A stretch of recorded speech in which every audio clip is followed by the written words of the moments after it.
Closely related to this tendency of setting models for each character type and aesthetic emotion was the attempt to sanitize situations in which an otherwise noble character commits an occasional act of impropriety.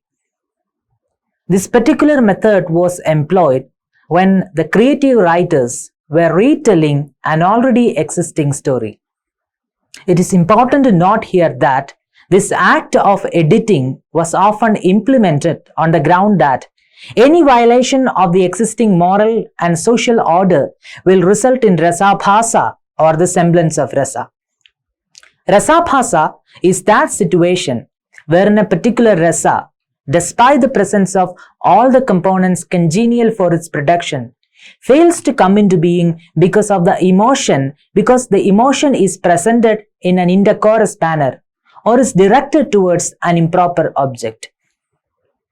The history of rasabhasa can be traced back to the 9th century critic Utpada's kāvyaśāstra samgraha. According to Utpada, any sentiment or feeling that is developed in an improper and objectionable manner is called rasabhasa or bhavabhasa. Utpada also uses the term urjasvin to denote what he newly calls rasabhasa.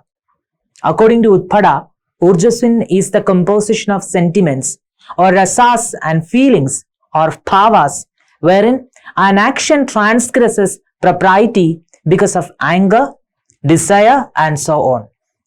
The example given by Utpada for urjasvin is Shiva's indecorous advance towards Parvati before their marriage. A classic example of rasabhasa that Abhinavagupta cites in his commentary on Anandavardhana's Dhvanyaloka is Ravana's love for Sita. According to Abhinavagupta, Sita being another man's wife and a divine being, Ravana's advances towards Sita are highly improper and do not generate Shringara rasa. Although Ravana does everything that one is supposed to do to express erotic emotion.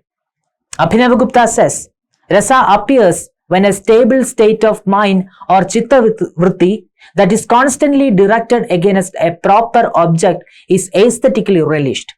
The improper variety or abhasa of rasa or bhava appears when either of them is directed towards an improper object, as when Ravana's love is directed towards Sita. This does not mean that rasabhasa in itself is highly undesirable in literature. In the case of degenerate characters who do not observe the moral and social order of the society, rasabhasa is absolutely acceptable. Through rasabhasa, the literary theoreticians primarily aim to give the writers of kavya a clear idea about the elements that they should necessarily avoid in the representation of an ideal situation or character type. As far as Anandavardhana is concerned, any impropriety with respect to vritti or vyavahara or behavior and code of conduct is a hindrance to rasa. Therefore, he opines that if the poet observes a pattern in the story that goes against the rasa, he should eliminate it and bring in some other story appropriate to the rasa by his invention. In Prataparudriya, Vidyanatha also asked poets to self-censor the representation of situations and character types that are indecorous. Vidyanatha says, incidents that do not have propriety should not be represented on the stage. Vidyanatha's discussions of Aucitya and rasabhasa, like his predecessor Ananda's, are also in connection with Shringara rasa. Vidyanatha opines that rasabhasa in connection with Shringara rasa occurs if the love is one-sided, as it is in the case of Ravana's love for Sita, if it is presented in connection with animals and lower caste people, and if a woman loves many men. According to Bhanudatta, the situations that eventuate in rasabhasa of Shringara rasa include the unappeasable anger of a heroine, a man's love for more than one woman, until unless they are his wives, a woman who is in love with more than one man, love for an elderly woman, the lesser degree of passion experienced by one of the pair, and the desire felt only by the man. Jagannatha in Rasa Gangadhara gives a long list of situations that are to be eliminated from the gamut of Kavya. According to Jagannatha, the situations that result in Rasabhasa include desire for an inappropriate object such as the wife of one's teacher, a goddess, a queen, etc. Unreciprocated desire, desire on the part of a woman for more than one lover, a father's grief for a wicked son, the sorrow of an ascetic who has severed all his ties with the world, the spiritual detachment with life on the part of an untouchable, and the determination on the part of a low-born man to learn martial arts, and the laughter directed at one's own father. These observations show that the idea of rasa, as conceived by Sanskrit literary theoreticians, was also closely associated with the socially accepted values and customs. And the creative writers were supposed to self-censor anything that was at war with the moral ethos of the period. The self-censoring was meticulously exercised even when poets borrowed stories from other well-known sources such as the Ramayana and the Mahabharata. Bhoja, in his Sringara Prakasha chronicles a lot of self-censoring incidents from the past where the poets eliminated the occasional acts of impropriety committed by an otherwise Uttama character. This change was made to make the text conform to the prevalent notions of Aucitya or propriety. For example, in the Ramayana, Dasharatha, the king of Ayodhya, exiles his son Rama to keep the word he has given to his wife Kaikeyi, Rama's stepmother. But in the play Nirdosha Dasharatha, this event is radically revised in such a way that Rama is exiled not by Dasharatha and his wife Kaikeyi, but by two magical creatures who impersonate Dasharatha and Kaikeyi. In Bhavabhudi's Mahavira Charita, Rama has a fair duel with Valin as opposed to the original plot in which Rama treacherously kills Valin by shooting an arrow at him by behind a tree. In the Mahabharata, the noble character Bhima drinks the blood of his enemy Dushasana after killing him. Considering that such a heinous act is unbecoming of a high-born character like Bhima, Bhattanarayana in his Veni Samhara revises this scene in such a way that Dushasana's blood is drunk not by Bhima but by a demon who has possessed him. In Harivamsha, Mayavati is presented as the reincarnation of the wife of Kama, the lord of love, and her lover Pradyumna as Kama himself, in contrast to the original story where Pradyumna falls in love with Mayavati, who is the wife of his preceptor. Such a change is made because Sringara with Guru's wife is socially unacceptable. In Kalidasa's Abhijnana Shakuntala, Dushyanta does not recognize Shakuntala, not because Dushyanta's love for Shakuntala is inconsistent, but because Shakuntala was cursed by sage Durvasa that Dushyanta would forget her. Yet another major work that Bhoja refers to in connection with the revision of the plot is Chalitarama.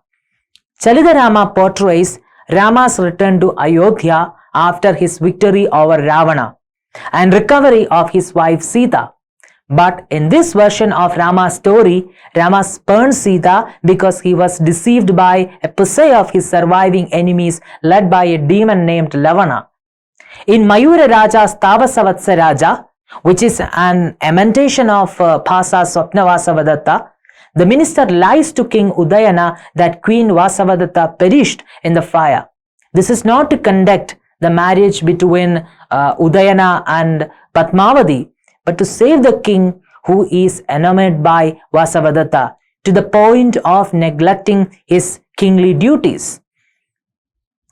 In Vakrokti Jivida, Kundaga also refers to such emendations of plots.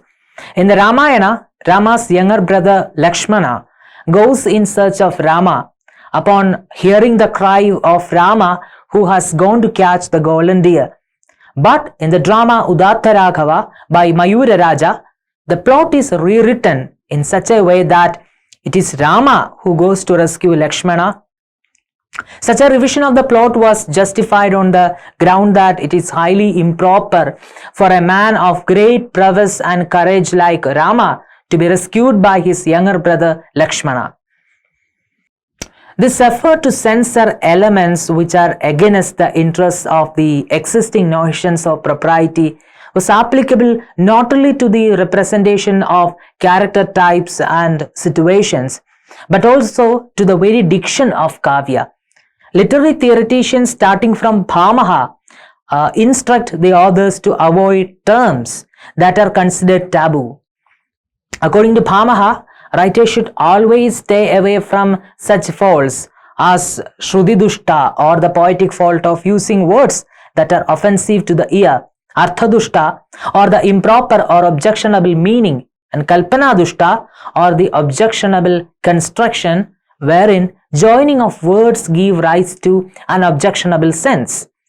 Bhamaha gives a list of words and expressions that are to be avoided. He also talks about the conjoining of two words that can potentially become an objectionable term or expression. Dandin holds the same opinion in his Kavyadarsha. According to him, the expression, "Hey maiden, why don't you love me who loves you a lot," is gramya or uncouth or unpolished, as it explicitly expresses a man's desire for a woman. Such explicit expressions of sexual desire, says Dandin, should strictly be avoided from kavya because it generates obscenity.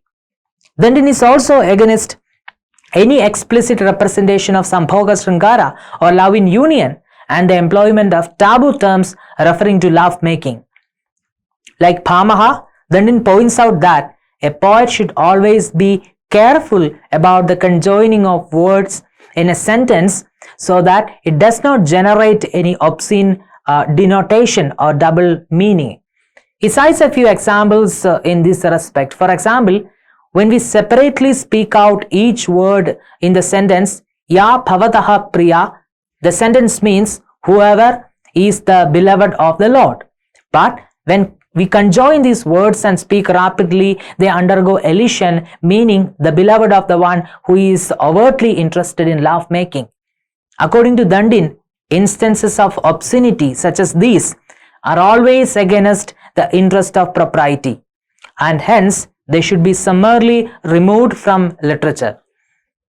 According to Vamana, a word should be completely avoided from the entire gamut of kavya, even if only one of its significations is obscene. It could also be argued that the entire corpus of Sanskrit kāvyaśāstra functioned as a discourse on Aucitya precisely because kāvyaśāstra's primary concern, as we have seen in the first chapter, was to prescribe an ontology that was proper to kavya. Kāvyaśāstra made a clear distinction between the body of kavya and that of the ordinary language by prescribing to the creative writers that the language of kavya should conspicuously be different from the ordinary use of language by figurative deviation of speech. Bhamaha's dictum regarding the body of kavya, which was to become a hallmark of kavya for literary critics and creative writers of Sanskrit kāvyaśāstra tradition, is worth quoting here. Bhamaha says that if a composition is devoid of the figurative deviation of sense or vakrada, it turns out to be mere news, not kavya. According to him, ordinary expressions bereft of vakrada, such as the sun has set, the moon shines, or the birds fly back to the nest, etc., cannot become a kavya.